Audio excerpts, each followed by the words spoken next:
अगर आप कभी किसी होटल में रुके हों और रात के 3 बजे आपके कमरे का फ़ोन खुद बजने लगे, तो शायद आप समझ पाओगे कि उस रात मेरे साथ क्या हुआ था।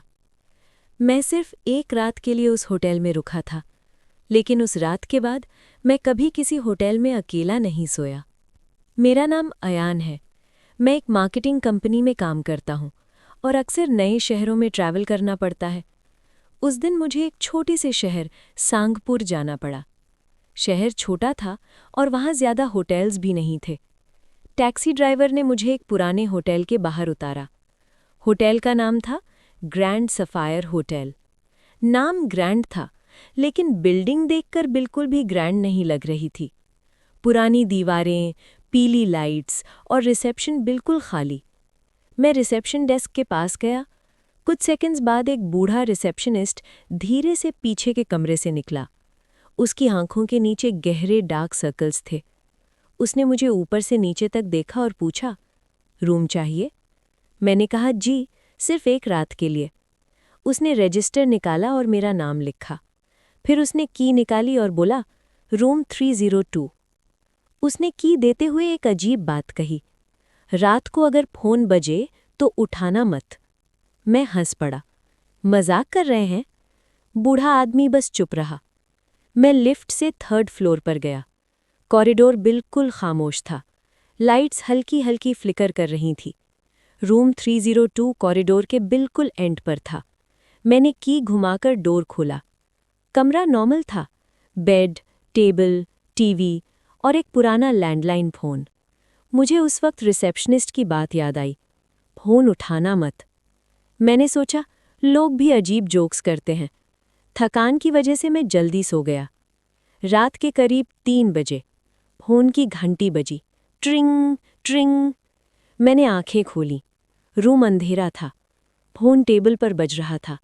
मुझे रिसेप्शनिस्ट की बात याद आई, फ़ोन उठाना मत। मैंने इग्नोर कर दिया। फ़ोन बजता रहा। 30 सेकंड, 1 मिनट, फिर बंद हो गया। मैं दोबारा सोने लगा, लेकिन 5 सेकंड बाद फ़ोन फिर बजने लगा, इस बार ज़्यादा तेज़।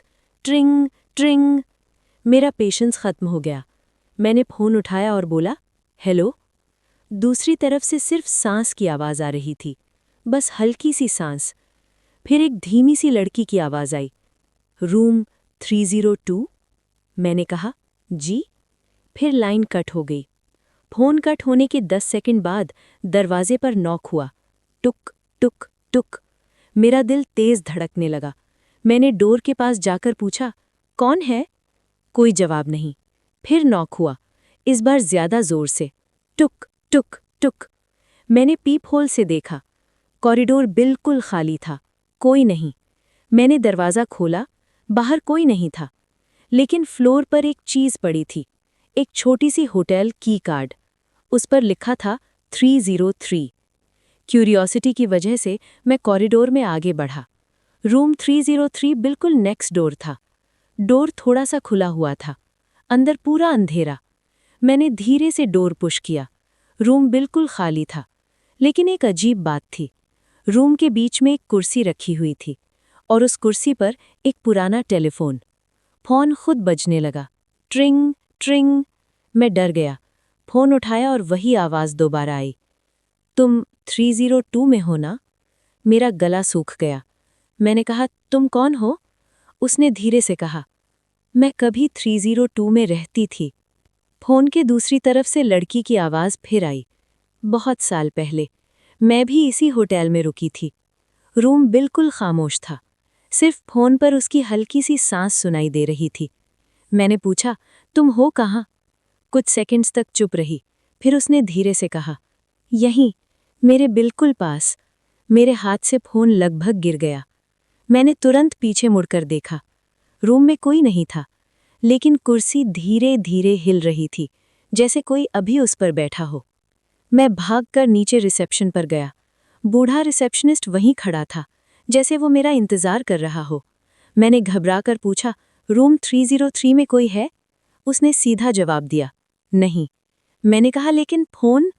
बूढ़ा आदमी चुप रहा, फिर धीरे से बोला, 10 साल पहले एक लड़की यहाँ रुकी थी, रूम 302। उस रात वो गायब हो गई थी। मेरा दिल और तेज धड़कने लगा। रिसेप्शनिस्ट ने एक पुरानी फाइल निकाली।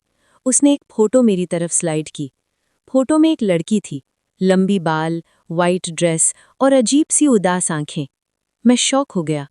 ये वही आवाज थी। बूढ़ा आदमी बोला, उसका नाम ज़ारा था। उस रात 3 बजे उसने रिसेप्शन पर फ़ोन किया था। फिर उसका कोई पता नहीं चला। उस वक्त अचानक रिसेप्शन का फ़ोन बजने लगा। ट्रिंग ट्रिंग। बूढ़े रिसेप्शनिस्ट ने फ़ोन उठाया। उसका चेहरा सफ़ेद पड़ गया। उसने धीरे से फ़ोन मेरी तरफ बढ़ाया।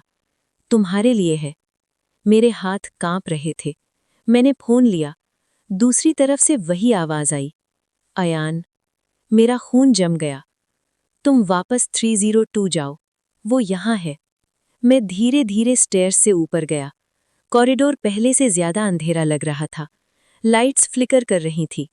रूम 302 का दरवाज़ा खुला हुआ था। मुझे याद था, मैंने दरवाज़ा बंद किया था। मैं धीरे से रूम के अंदर गया। बेड के पास एक सिलुएट खड़ा था, एक लड़की, वाइट ड्रेस में। उसके लंबे बाल उसका चेहरा छुपा रहे थे। मेरी सांस रुक गई। वो धीरे से बोली, तुमने फ़ोन क्यों उठाया? मैं कुछ बोल नहीं पा रहा था। वो धीरे धीरे मेरी तरफ मुड़ी। उसका चेहरा बिल्कुल सफ़ेद था, आंखें बिल्कुल खाली। फिर उसने कहा, उस रात भी किसी ने फ़ोन उठाया था। मैंने मदद मांगी थी, मगर कोई नहीं आया। रूम का टेम्परेचर अचानक ठंडा हो गया। अचानक रूम का दरवाज़ा ज़ोर से बंद हो गया। धाम। लाइट्स बंद हो गईं। रूम पूरा अंधेरा हो गया। सिर्फ उसकी आवाज़ आ रही थी।